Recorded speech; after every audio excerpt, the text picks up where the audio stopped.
नमस्कार. आज आपण एक खूप खास गोष्ट ऐकणार आहोत. विनम्रता आणि संस्कारांबद्दल. ही कथा आहे महान वैज्ञानिक सी.व्ही. रामन यांच्या आयुष्यातल्या एका प्रसंगाची, जो आपल्याला एक खूप मोठा धडा शिकवून जातो. पण कथेला सुरुवात करण्याआधी एक प्रश्न. खऱ्या महानतेचा पाया नक्की असतो तरी काय? फक्त प्रतिभा आणि बुद्धिमत्ता पुरेशी असते की त्या पलीकडेही काहीतरी महत्त्वाचं आहे? चला, या प्रश्नाचं उत्तर आपण या कथेतून शोधूया. ही प्रेरणादायी कथा सचित्र बालकथाएं या गायत्री परिवाराच्या प्रकाशनातून घेतलेली आहे, जी आपल्याला आयुष्यातले खूप मोलाचे धडे शिकवते. तर आपली गोष्ट सुरू होते एका परीक्षेतून. आणि ही परीक्षा फक्त त्या विद्यार्थ्याच्या ज्ञानाची नव्हती, तर त्याच्या संस्कारांची आणि चारित्र्याची सुद्धा होती. गोष्ट आहे त्रिचनापल्ली शहराची. एक तरुण मुलगा शाळेत प्रवेश घेण्यासाठी येतो आणि नियमाप्रमाणे त्याची परीक्षा घेतली जाते. आणि इथूनच एका खूप वेगळ्या घटनेला सुरुवात होते. जेव्हा परीक्षा सुरू झाली तेव्हा शिक्षकांच्या लगेचच लक्षात आलं की हा मुलगा काही साधासुधा नाहीये. त्याची बुद्धिमत्ता, त्याचं ज्ञान सगळंच खूप प्रखर होतं. इतकं की त्याची उत्तरं पाहून शिक्षकसुद्धा अवाक झाले. विद्यार्थ्याची ही विलक्षण प्रतिभा बघून एक असा प्रस्ताव समोर आला जो कोणी विचारही केला नसेल. एक असा प्रस्ताव जो तिथल्या नियमांना आव्हान देणारा होता. त्या विद्यार्थ्याच्या बुद्धिमत्तेचा एका शिक्षकावर तर इतका खोलवर परिणाम झाला की त्यांना वाटलं की या मुलासाठी जे नेहमीचे नियम आहेत ना, ते लागूच होऊ नयेत. त्या शिक्षकांनी थेट शिफारस केली की या मुलाची बुद्धी इतकी तेज आहे की याला शाळेत नाही, थेट कॉलेजमध्येच प्रवेश द्यायला हवा. आता विचार करा, एका शाळकरी मुलासाठी की किती मोठी गोष्ट होती. ही गोष्ट मुख्याध्यापकांपर्यंत पोहोचली.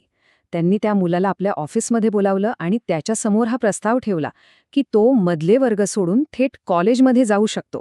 एक सुवर्ण संधीच होती की नाही? इथे एक महत्त्वाचा प्रश्न उभा राहतो, नाही का, की एखाद्या हुशार मुलाला प्रगतीसाठी अशी शॉर्टकट घेण्याची परवानगी द्यावी का?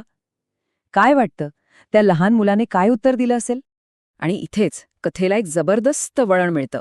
कारण त्या मुलाने जे उत्तर दिलं ते त्याच्या बुद्धीइतकंच किंबहुना त्याहूनही जास्त परिपक्व आणि विनम्र होतं. तो मुलगा खूप नम्रपणे म्हणाला, सर, परीक्षेत जास्त मार्क मिळाले याचा अर्थ असा नाही की शिक्षणाची जी ठरलेली पद्धत आहे ती मी मोडून टाकावी. कारण खरी प्रगती तर एक पायरी चढूनच साधता येते. म्हणजे बघा, त्याचं तत्वज्ञान किती स्पष्ट होतं. त्याला शॉर्टकट नको होता. मधूनच उडी मारण्याऐवजी त्याने प्रत्येक पायरी व्यवस्थित चढण्याचा मार्ग निवडला. आणि हेच तर दूरदृष्टीचं लक्षण आहे. तर मग कोण होता हा विद्यार्थी ज्याने इतक्या लहान वयात इतकी मोठी समज दाखवली आणि सहज मिळणारे यश नाकारलं? चला जाणून घेऊया. कमी मेहनतीने मिळणारी संधी नाकारणारा आणि आपल्या तत्वांशी ठाम राहणारा हा विद्यार्थी दुसरा तिसरा कोणी नव्हता. तर तो होता चंद्रशेखर वेंकट रामन. हो, आपले महान भारतीय वैज्ञानिक, ज्यांनी पुढे जाऊन संपूर्ण जगाला आपल्या ज्ञानाने थक्क करून सोडलं. आणि हेच तर त्यांच्या यशाचं गमक आहे.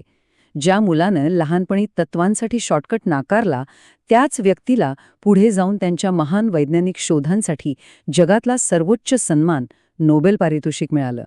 त्यांची विनम्रता हाच त्यांच्या महानतेचा पाया होता. या गोष्टीतून आपल्याला एक खूप महत्त्वाचं आणि चिरंतन सत्य शिकायला मिळतं. असं सत्य जे यशाच्या शिखरावर पोचण्यासाठी खूप गरजेचं आहे. ती दोन मौल्यवान तत्त्व आहेत, विनम्रता आणि निरअहंकारिता, म्हणजे अहंकार नसणं. सी.व्ही. रामन यांचं आयुष्य आपल्याला हेच शिकवतं की फक्त हुशारी पुरेशी नसते, त्याला विनम्रतेची जोड असणं खूप जास्त महत्त्वाचं आहे. आणि म्हणून ही कथा आपल्याला आठवण करून देते की विनम्रता आणि निरअहंकारिताच माणसाला सर्वोच्च यश मिळवून देते. तर आपणही आपल्या आयुष्यात या मूल्यांना किती जपतो याचा विचार नक्की करायला हवा.